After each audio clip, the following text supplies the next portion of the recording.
Quels sont les ponts que vous souhaitez installer entre la Silicon Valley et l'écosystème français?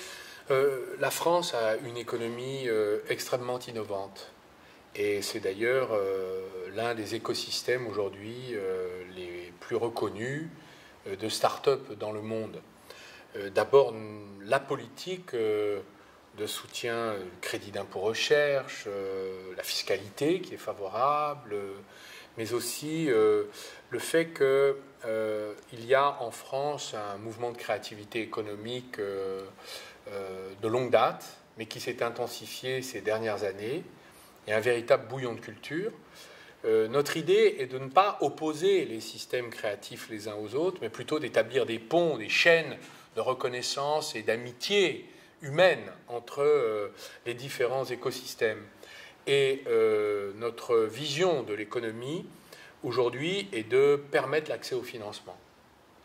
Et donc de soutenir en quelque sorte le financement de ces petites entreprises start-up qui ne demandent qu'à croître et à embellir. Nous venons de prendre une ordonnance visant à libéraliser ce qu'on appelle le financement participatif, le crowdfunding, et qui permettra aux start-up de se passer du système financier et bancaire.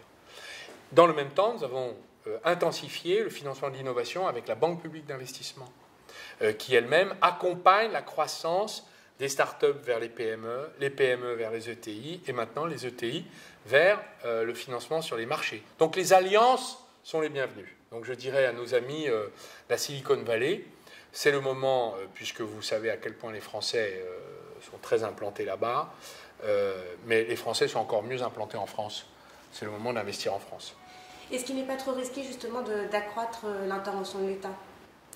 L'économie a besoin de l'État. Elle a besoin d'abord pour être rassurée. Elle a besoin aussi pour être confortée, soutenue fiscalement, qu'on a besoin de l'État pour réussir et faire réussir le secteur privé. Ce n'est pas l'un contre l'autre, c'est tous ensemble.